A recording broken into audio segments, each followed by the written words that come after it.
pessoal, tudo bem? Aqui é a Priscila, seja bem-vindo a mais um podcast de Mulher para Mulher, Crefito 14. Nesse mês, você vai acompanhar conversas com mulheres incríveis sobre saúde da mulher. E hoje eu tô aqui com a Juliana Monteiro. Nós vamos conversar sobre o quê? Sobre amamentação. A Juliana, ela é fisioterapeuta especialista em neonatologia e consultora em amamentação. Seja muito bem-vinda. Obrigada, Priscila. É um prazer estar aqui, né, nesse mês especial, né, com o mês que a gente dedica às comemorações da mulher. E é um mês de reconhecimento e é importante a gente estar aqui falando de temas que são relevantes, né, para a saúde da mulher e levar essa mensagem para a comunidade. E o assunto de hoje é a amamentação, um assunto delicado, que é um processo complicado para muitas mulheres, é uma insegurança quando a mulher está gestante. Será se eu vou conseguir amamentar? É o pensamento da mulher. Será se eu vou conseguir amamentar?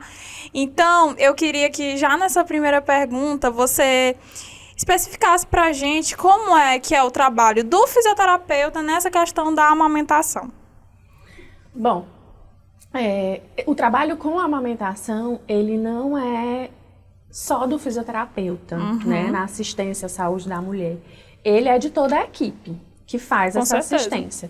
Do obstetra, do pediatra, do físio, da enfermeira obstetra, que geralmente acompanha essa mulher desde o pré-natal. Mas o fisioterapeuta, dependendo da situação, do contexto que essa mulher está, talvez ele seja o profissional que vai estar mais próximo a ela. Seja porque ela já faz um acompanhamento com o profissional durante a gestação, se preparando para o parto, ou mesmo cuidando de alguma alteração que ela já sinta uma dor. Geralmente as mulheres têm muita dor lombar, dor pélvica, dor no quadril, elas procuram, é um dos momentos que elas procuram a ajuda do fisioterapeuta especializado em saúde da mulher na gestação, e aí elas descobrem um universo que a fisioterapia pode proporcionar para elas. E como ela já cria aquele vínculo com esse profissional ao longo da gestação, esse profissional que está ali, ele vai acabar sendo o suporte também na amamentação. Né? Ou então ela procura depois, quando acontece alguma intercorrência, alguma dificuldade no processo de amamentação, um profissional que tenha a especialização, né, em aleitamento materno, que geralmente é a consultoria em amamentação. E é uma área que os fisioterapeutas, as mulheres principalmente, têm buscado muito como especialidade. Certo. A gente, no podcast passado, na semana passada, se você não conferiu, assista, que está aqui no nosso canal do Crefito 14, a gente falou muito sobre a questão do puerpério. O fisioterapeuta, quando ele lida com uma mulher que está agora começando essa amamentação, ele lida com uma mulher no puerpério. Como é que é esse contato desse profissional? Como é que é esse tratamento?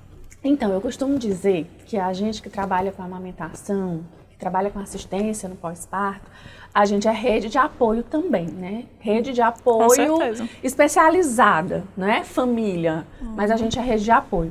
E grande parte desse trabalho na consultoria e amamentação, ele é de escuta, ele é de acolhimento, porque além da intercorrência que está acontecendo naquele momento, da dificuldade, o bebê que não pega no peito, a mama que está pedrada, o mamilo que fissurou, a mastite, né, quando tem a inflamação mesmo da mama, que a mulher já apresenta ali febre, ou outras situações também que podem vir associadas, ela vai precisar de ajuda, né?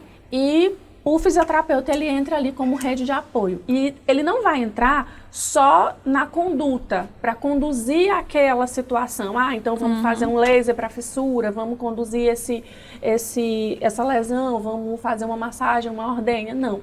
Ele também entra como escuta, como aquela pessoa que vai acolher, né, que vai ouvir aquela mulher, que muitas vezes ela precisa muito mais ser ouvida naquele momento do que um ato, uma intervenção no processo de amamentação. Né? Às vezes, quando ela desabafa, que ela encontra alguém que escute tudo que está acontecendo com ela, porque é muito comum nessa fase todo mundo querer chegar e dizer o que ela deve fazer, não escutar o que está acontecendo naquele momento. E aí isso é um cuidado que eu sempre tenho no processo, é de ouvir. Ouvir aquela mulher, Ouvir a família é muito importante quando, durante o atendimento, não é um atendimento voltado só para a mulher, mas o marido está junto, porque a família, ela decide, né, o que ela precisa naquele momento. Então, é baseado nas necessidades daquela família que a gente conduz o processo, né, de aleitamento exclusivo, das orientações para a família. E a mulher, ela tem o peito para amamentar. Mas ela precisa do marido, do parceiro, da parceira, da família, né, ali com ela, para ela se sentir forte, para ela se sentir capaz e ter sucesso no processo. Quando a gente vê uma mulher que ela não tem essa rede de apoio tão forte, é mais difícil ela alcançar o objetivo dela na amamentação. Então, isso eu procuro fazer essa escuta e, dentro da necessidade da família, a gente adequar e construir um plano. Eu sempre chamo, a gente vai construir um plano de amamentação, mas baseado no desejo e no objetivo que a família quer alcançar. Certo, e é muito importante a gente entender que a amamentação, um fator que influencia muito nesse processo é a questão do psicológico, né? A mulher às vezes se pressiona tanto, meu Deus, eu tenho que amamentar, ou eu não vou conseguir amamentar, eu não vou conseguir amamentar meu filho vai ficar com fome. E isso influencia muito, não é? Sim. Na amamentação, às vezes, a gente tem assim, eu posso citar 3 processos que são comuns. A gente tem a gestante que não se preocupa durante a gestação com a amamentação, porque ela acha que é muito natural e que o bebê vai nascer e vai ser tudo lindo. A que acha que não vai conseguir amamentar, né? E a que a família decide por ela, né? Ah, não, você tem que fazer isso e tal. E realmente, o bem-estar psicológico da mulher, ele influencia diretamente. Na minha experiência como fisioterapeuta da criança, né? A gente vê isso claramente com mães de UTI. Quando a mãe está acompanhando o bebê dela que está internado, e por algum acaso o bebê tem uma piora no quadro, porque essas mulheres elas também amamentam dentro da UTI. Muitas vezes elas não ofertam o peito diretamente, elas fazem a ordenha e o leite delas é oferecido para o bebê. E aí acontece alguma coisa ali, o bebê ele tem uma piora no quadro, ela recebe uma notícia ruim talvez da família, porque ela se distancia da família para ficar em dedicação exclusiva ali àquele bebê. E no próximo horário que ela vem para amamentar, ela já diz, meu leite diminuiu. Aí a gente vai investigar e aconteceu alguma coisa. Ou uma notícia ruim do bebê, ou algum problema que ela esteja passando externo àquela internação. E é direto, e é muito rápido. E aí a mulher, ela se assusta. Ela diz, meu Deus, meu leite secou, e agora o que é que vai acontecer, né? Ela precisa de acompanhamento, né, ou de um psicólogo, ou de um psiquiatra muitas vezes, para ter esse bem-estar, né, psicossocial, mental, para ela conseguir ter uma produção de leite adequada. Certo, então realmente influencia diretamente. E existem vários fatores que podem levar, infelizmente, a mulher não conseguir amamentar da forma que ela espera.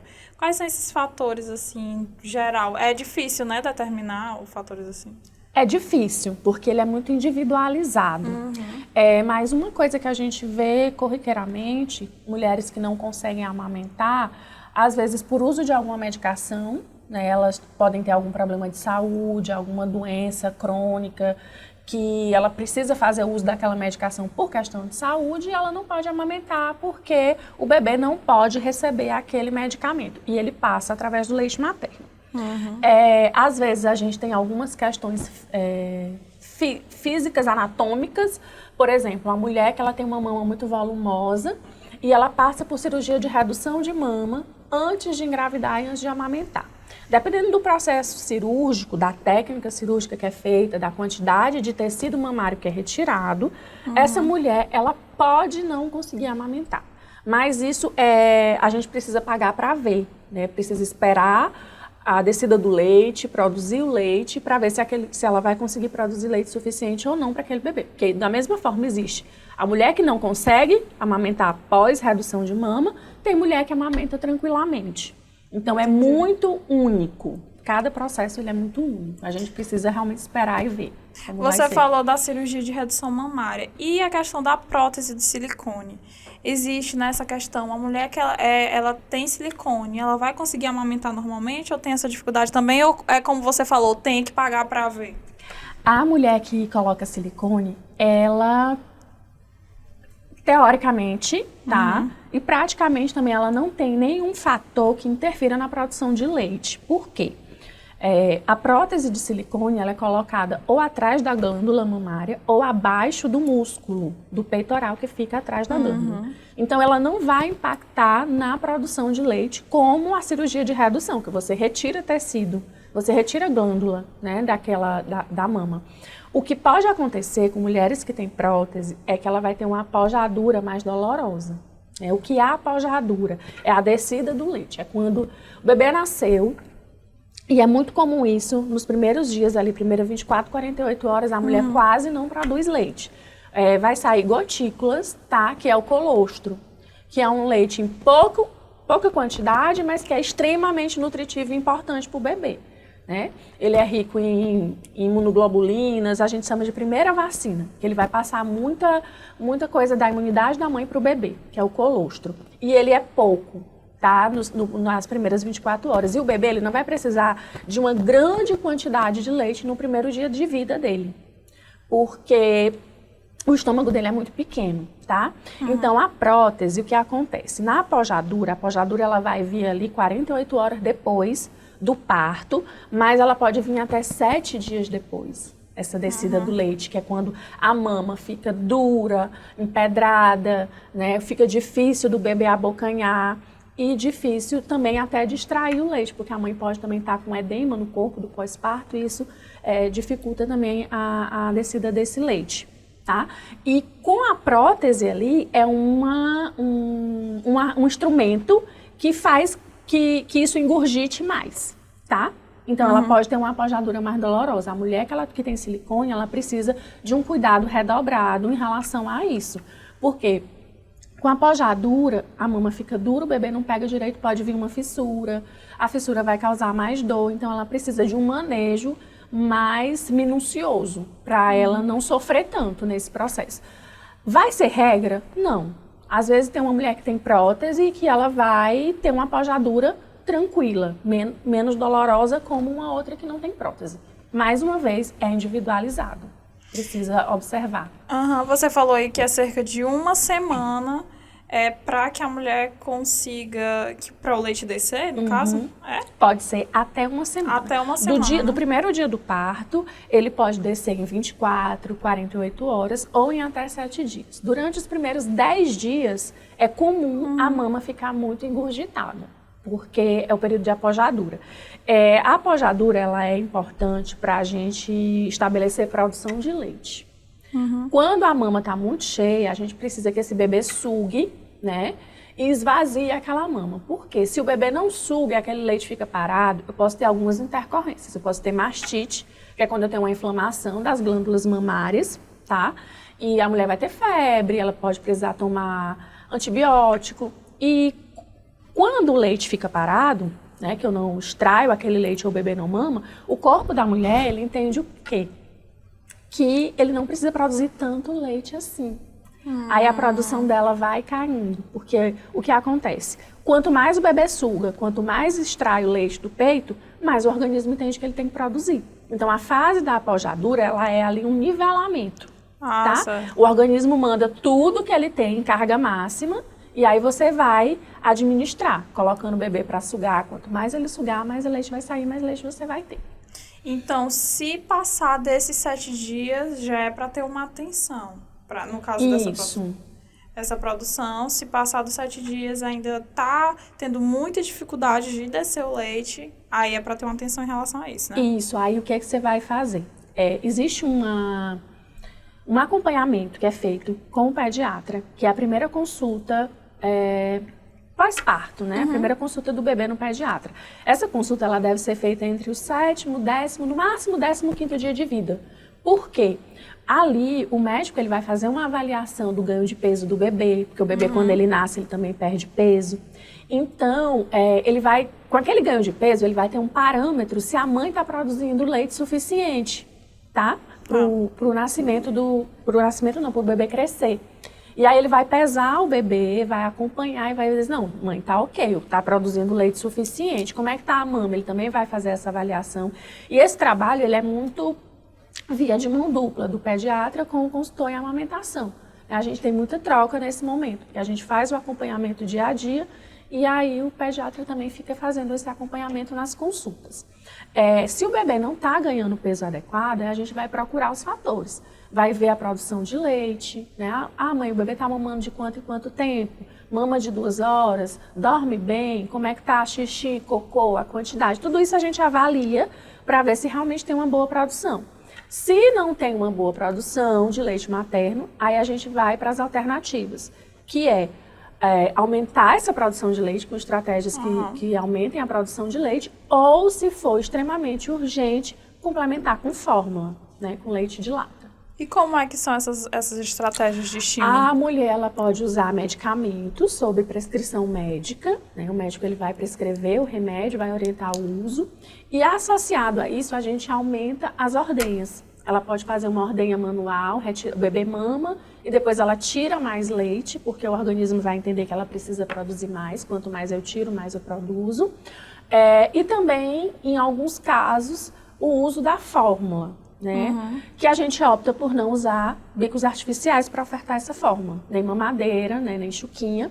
Aí a gente vai usar ou o copinho para ofertar a fórmula como complemento, o próprio leite ordenhado da mãe também como complemento, a gente opta por ofertar no copinho, ou colher dosadora. E também a gente faz a translactação ou relactação, que é com o bebê no peito mesmo. Você coloca uma sondinha com essa sonda dentro de um recipiente como uma mamadeira ou um copinho e tal, você coloca a sonda aqui e coloca a sonda no bebê com o bebê no peito. Aí ele vai sugar o peito e vai sugar o leite de complemento, a fórmula. Que é uma forma de você não inserir um bico artificial, não causar confusão de bico aí, que também pode ser um fator que acarrete o desmame precoce mais na frente. Pois é, exatamente isso que eu ia perguntar. Existe essa polêmica, né, de dar ou não a mamadeira no bico, porque pode haver essa confusão, né, entre os bicos do peito e o bico da chupeta, da mamadeira, enfim, existe essa confusão, né? Existe o risco, né? O risco, né? Eu nunca oriento o uso de bicos artificiais. Por quê? Os bebês, eles são extremamente inteligentes. Eles nascem sabendo sugar. Qualquer coisa, você pegar um recém-nascido e colocar qualquer coisa na boca dele, ou na lateral, ou em cima, do lábio superior, lábio inferior, ele vai direcionar o rosto e qualquer coisa na boca, ele vai sugar. Porque isso é reflexo de sobrevivência. Ele precisa sugar para se alimentar, para ele se manter vivo. Tá? Então, se você coloca a mamadeira, ele vai sugar. Se você coloca a chupeta, ele vai sugar. Se você coloca o peito, ele vai sugar. Só que dos dois elementos que a gente tem, do peito e do bico artificial, qual é o mais fácil? A mamadeira e a chupeta. E ele precisa fazer um movimento com a boca, com a língua, com os músculos da região, totalmente diferente para sugar o peito e para sugar a mamadeira e a chupeta. A anatomia é totalmente diferente. Ele trabalha mais músculos da mandíbula, a língua se movimenta diferente no peito do que nos bicos artificiais, tá? E aí, com o tempo, ele começa a distinguir um do outro. E com essa distinção, ele vai optar pelo que é mais fácil. E o mais fácil vai ser a mamadeira, que ele vai fazer menos esforço, vai vir um volume maior de leite e vai vir mais rápido. Certo. Então, assim, o fisioterapeuta, na sua especialidade, no caso, ele não é só um trabalho com a mãe. Não. É um trabalho com o bebê também. Quais são os benefícios desse trabalho, tanto para a mãe, tanto para o bebê? Olha, em momentos do meu atendimento, eu divido um pouco a mãe e o bebê. Mas tem momento que a gente trabalha em conjunto, porque não tem como separar um do outro. Eu costumo... depois que eu faço a minha avaliação de escuta, né, de ouvir a história daquela mãe, a história do parto, a história que está acontecendo naquele momento, eu vejo o local que ela amamenta, né, como que ela oferta o peito, se ela amamenta na cadeira, se ela amamenta na cama, se ela amamenta no sofá da sala, porque ali eu vou procurar orientá-la na melhor forma postural, né? Olhando a postura dela de amamentar para que ela não tenha tanta dor, porque é um processo que ela vai fazer todos os dias, ela vai passar 1 hora, 1 hora e meia, e ali ela precisa ter uma condição física boa. Então eu faço essa orientação, né, de como ela se colocar o bebê no peito, a posição, a gente orienta as posições para ela amamentar, ou sentada, ou deitada, ou na rede, tem gente que gosta. E oriento como ela vai fazer essa oferta, né? E como colocar o bebê no peito, na posição tradicional, posição invertida, posição de cavalinho, conforme também a condição, o tamanho do bebê. Porque tem bebê que é muito pequeno, ele vai se adaptar melhor na posiçãozinha em pé. Tem bebê que é muito grande, que não vai nem caber na almofada e na poltrona. Então, toda essa adaptação, o olhar do fisioterapeuta ajuda muito. E também a avaliação do bebê ali no acompanhamento dele de desenvolvimento motor. Tá? Nos primeiros dias a gente avalia reflexo, avalia os padrões de desenvolvimento normais ou anormais e aí faz os encaminhamentos. Certo. Existe alguma diferença no tratamento de bebês prematuros? Então, o bebê prematuro existe um acompanhamento mais minucioso. Por quê? No período dele de internação em UTI, ele não vai mamar diretamente no peito, dependendo da idade gestacional. Os bebês que nascem muito pequenos, 26 semanas, 28 semanas, são bebês que demoram muito para ir para o peito. Então, a mãe ela faz a ordenha. Se a mãe não tem leite, ou se ela não pode amamentar por algum motivo, o bebê ele recebe leite ordenhado de banco de leite. Então, é importante que as mães que produzem muito leite, que elas doem também para ajudar esses outros bebês. E aí, depois, à medida que o bebê vai crescendo, que ele vai desenvolvendo a sucção, porque a sucção ela só está presente no bebê a partir da 34ª semana de vida, é feito um trabalho junto com a fono, né? A fono, o pessoal da fono no hospital, ele vai atuar estimulando a sucção ali, dos movimentos e a musculatura orofacial, e aí esse bebê vai para o peito, ele começa a ir para o peito. Aí a gente faz as mesmas orientações, né, de como ela vai ofertar o peito, como ela vai ficar na poltrona, as posições para ela colocar o bebê para ele ficar mais desperto, como ela segurar também, porque às vezes tem muito receio, porque o bebê quanto menor, mais elas têm medo, né, de ter algum problema ali no manuseio, né, de quebrar, de machucar, e aí a gente também orienta isso. Certo, e a gente falou muito das mulheres que querem muito amamentar, que tem essa dificuldade, o sonho, e tem as mulheres que têm receio de amamentar. Porque existe uma pressão estética. Existe aquela pressão da sociedade, o peito da amamentação muda, e aí, ai meu Deus, eu não quero ficar com meu peito caído, não sei o quê. Ou existe o próprio marido, o meu marido não vai me querer, meu parceiro não vai me querer com esse peito caído. Como é que eu trabalho com essas mulheres que ainda tem essa trava em relação a isso? Então, é um assunto assim um pouco complexo para a gente falar, porque ele envolve muitas coisas, são muitos fatores. Muitos fatores. A gente tem o fator externo, né, o fator social, que existe uma pressão social muito grande, estética em cima das mulheres, né? A mulher ela tem que estar muito sempre bonita, de barriga sarada, de peito siliconado e bunda lá em cima. E ela vem de uma gestação. E a gestação, ela muda o corpo da mulher completamente. Né? Por mais que depois ela fique magrinha e tal, barriga trincada, enfim, isso é meio um sonho inalcançável para a maioria da população, se a gente for falar na realidade, né?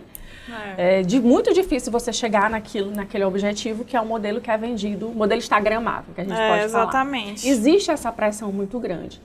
E, assim, o que eu adoto na minha conduta, sempre de acolhimento, é de entender a mulher e de respeitar a vontade dela. Só que, apesar de adotar essa postura de acolhimento e de entendimento, como uma profissional de amamentação que defende a amamentação, eu procuro mostrar para essa família os benefícios, não só para o filho, mas para a mulher também. Né? É uma construção de vínculo afetivo, tá? O bebê e a mãe, eles têm uma troca muito grande naquele momento. A mulher, depois que ela passa pelos dias difíceis, né, que são os primeiros dias ali de adaptação, de aprendizado, ela tem uma sensação de prazer muito grande na oferta do peito, o olhar do bebê, o aconchego, o apego. muitas relatam que é indescritível e não há nada comparado a isso no mundo. Então, mesmo entendendo a situação e acolhendo, a gente mostra os caminhos e respeita as escolhas, né? Apesar de dar as alternativas e dizer, olha, amamentar é bom para você por isso e por isso, seu bebê vai crescer mais forte, ele vai ser mais inteligente, ele vai ser mais saudável, ele vai ter um sistema imunológico melhor, né? A gente mostra os caminhos e respeita a decisão da mulher, né? Porque apesar de tudo, a gente está num mês que a gente precisa falar mais disso, né? Falar mais dos direitos das mulheres, e eu acho que respeitar as escolhas delas é uma das coisas que a gente precisa fazer, né? Até como mulher mesmo, respeitar as escolhas das mulheres. Com certeza, e falando em escolhas, existe aquela questão da amamentação em livre demanda, que é a amamentação até onde o bebê quiser. Você aconselha ou não existe esse tipo de regra, assim, a pessoa amamenta até quando quiser? Então, a amamentação em livre demanda, deixa eu ver como eu posso deixar um pouquinho mais claro isso. Ela é a amamentação quando a mãe e quando o bebê quer. A livre demanda, ela vem das duas partes. Isso. No começo da amamentação, a gente fala em livre demanda e ela é uma livre demanda mais do bebê do que da mãe. Né? Porque o bebê, ele vai sempre dizer quando ele quer ser amamentado. Ele vai dar os sinais de fome e a mãe vai e amamenta porque está criando um processo ali de relação entre os dois. O bebê está crescendo, ele não tem horários certos ainda. Esses horários eles vão se estabelecendo à medida que ele vai crescendo e o estômago dele vai se adaptando com a produção de leite da mulher. Quando passa a fase de amamentação exclusiva, lá pelos 6 meses em diante, que vem a introdução alimentar, e a gente precisa deixar claro que a introdução alimentar, ela é até o primeiro ano de vida. O leite materno, ele continua sendo o principal alimento, as frutinhas, as verduras, o alimento externo que ele entra de forma complementar para o bebê conhecer. E aí, depois que o bebê já tem uma familiaridade com outros alimentos, a amamentação ela fica mais à vontade da mãe, né? Porque o leite ele já não é tão importante, não é que não seja importante, ele sempre vai ser importante, ele não é tão essencial, tá? E aí ela vai conseguir administrar melhor os horários. Esse horário eu não quero mais amamentar à noite, eu quero amamentar só à tarde e tal. Ela pode ir administrando isso de forma gradativa, né? E continuar ali tendo aquela relação de apego e de afeto com o filho, porque a amamentação também tem muito isso. É afeto, né? A amamentação é afeto. Sem falar nos inúmeros benefícios que o leite tem para o bebê, para a criança, né? Sim. Eu queria que você listasse, assim, porque eu sei que são vários. O leite, ele é um dos alimentos mais nutritivos que tem e... Olha, o leite materno, ele é o melhor alimento do mundo. Né? Parece demagogia, mas é isso mesmo. Até hoje, a indústria ela não conseguiu produzir nenhuma fórmula, nenhum composto que se aproxime do leite. Né? As fórmulas que a gente tem, elas são algumas derivadas da proteína do leite de vaca, né? Degradadas e manipuladas, e aí isso se assemelha, enriquecido com nutrientes, se assemelha um pouco ao leite humano, mas como o leite humano não tem, até porque a mãe ela produz o leite exclusivo para o filho dela. Se o filho toma uma vacina, se ele está doente, aquele leite ele vai mudar a característica dele totalmente para atender a necessidade daquela criança. Então, o bebê que mama, ele tem um QI mais elevado, diminui o risco de mortalidade infantil nos primeiros anos, na primeira infância.